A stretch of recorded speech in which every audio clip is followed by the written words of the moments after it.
Hello दोस्तों, पंगा tube में आपका स्वागत है।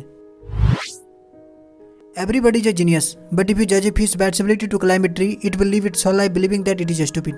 हर कोई जीनियस है, लेकिन अगर आप एक मछली को उसके पेड़ पर चढ़ने की क्षमता पर आंकेंगे तो वो पूरी उम्र यही सोचकर जिएगी कि वो स्टूपिड है। दोस्तों, यह कोट आपने कभी ना कभी तो सुना ही होगा।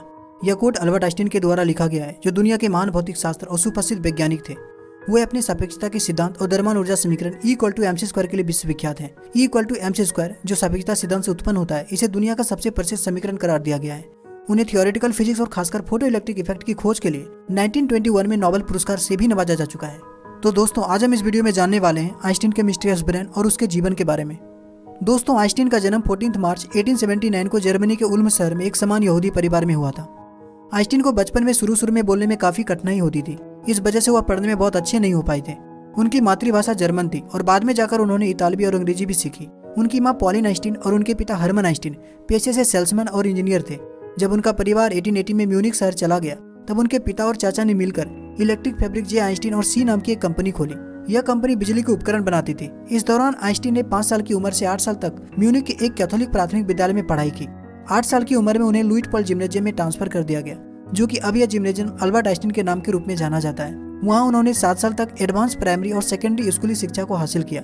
1894 में जब उनके पिता और चाचा को बिजनेस में लॉस हुआ, तो इस नुकसान की वजह से कंपनी को बेचने पर मजबूर कर दिया गया, जिसके कारण उसके पूरे परिवार को बिजनेस की तलाश में म्यूनिक शहर छोड़ना पड़ा और इटली में जाकर सेटल हो गए। इस समय आइंस्टीन का उम्र 15 साल था। जब आइंस्टीन ने लुइटपोल जिम्नेजियम में अपनी पढ़ाई पूरी कर ली, तो उनके पिता उन्हें इलेक्ट्रिक इंजीनियर बनाना चाहते थे, लेकिन इस फैसले से आइंस्टीन खुश नहीं था और बाद में उन्होंने यह लिखा कि रटकर सीखने से सीखने की भावना और रचनात्मक विचार का कोई महत्व नहीं रह जाता है। इटली में अपने समय के दौरान उन्होंने एक शॉर्ट एसे भी लिखा, जिसका टाइटल था on the investigation on the state of the ether in a magnetic field. Einstein बचपन से मैथमेटिक्स और फिजिक्स में एक्सेलेंट रहा था। मैथ और फिजिक्स में अपने पीयर से, जो उनके सहपाठी थे, उनसे कई गुना आगे था। उन्होंने सिर्फ 12 वर्ष की उम्र में अलजेब्रा और यूक्लिड ज्योमेट्री को स्वयं स्टडी कर लिया था। इस उम्र तक वो पाइथागोरस थ्योरी के अपने मूल प्रमाण को भी खोज चुका था।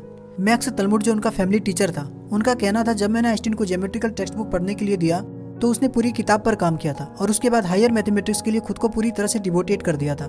इसके बाद उनका मैथमेटिकल नॉलेज इतना हाई हो चुका था कि मैं खुद भी उसे फॉलो नहीं कर सकता था। दोस्तों, मैथमेटिक्स के साथ साथ आइंस्टीन की रुचि फिलोसफी में भी होने लगा था। जब उनके टीचर उन्हें जर्मनी के महान फिलोसफर इमैनुअल कांट की book critique of pure reason को पढ़ने दिया गया, तो इमैनुअल कांट आइंस्टीन का फेवरेट फिलोसफर बन गए। इस पर उनके टीचर कहते हैं, उस समय आइंस्टीन महज 13 साल के ही थे, जो कि एक बच्चा ही था। फिर भी उन्हें कांट के सारे प्रिंसिपल सिद्धांत भली भांति समझ में आता था, जो कि एक समान इंसान के लिए समझ पाना मुश्किल था। दोस्तों, अल्बर्ट आइंस्टीन का ब्रेन काफी शोध और अटकलों का विषय रहा है। कहा जाता है उनकी मृत्यु के 7.5 घंटे के भीतर उनके ब्रेन को बिना उनके फैमिली के परमिशन से ही निकाल लिया गया था। इस घटना के बाद आइंस्टीन के बड़े बेटे हंस अल्बर्ट आइंस्टीन ने समर्थन करते हुए कहा था कि उनके पिता के ब्रेन का उपयोग केवल उच्च स्तर की वैज्ञानिक पत्रिकाओं में प्रकाशित होने वाले शोध के लिए किया जाना चाहिए। 1979 में रोनाल्ड क्लार्क के द्वारा आइंस्टीन पर लिखी गई जीवनी में कहा गया है कि आइंस्टीन ने जोर देकर कहा था कि उनके ब्रेन का उपयोग अनुसंधान के लिए किया जाना चाहिए और उनका अंतिम संस्कार किया जाना चाहिए। 1955 में अल्बर्ट आइंस्टीन की मृत्यु के तुरंत बाद आइंस्टीन का शव परीक्षण थॉमस हार्वे के प्रयोगशाला में किया गया था, जहां थॉमस हार्वे ने आइंस्टीन का ब्रेन निकाला, जिसका वजन 1230 ग्राम था। हार्वे ने ब्रेन को लगभग 240 ब्लॉक्स में डिवाइड किया और प्रत्येक ब्लॉक को प्लास्टिक जैसी किसी सामग्री से घेर दिया, जिसे कॉलोडियन कहा जाता है। उन्होंने आइंस्टीन की आंखों को भी निकाला और इसे आइंस्टीन के नेत्र विशेषज्ञ हेनरी अब्राम्स को सौंप दिया। दोस्तों, यह वीडियो आपको कैसा लगा, आप हमें कमेंट सेक्शन में जरूर बताएं। Thank you so much for watching this video.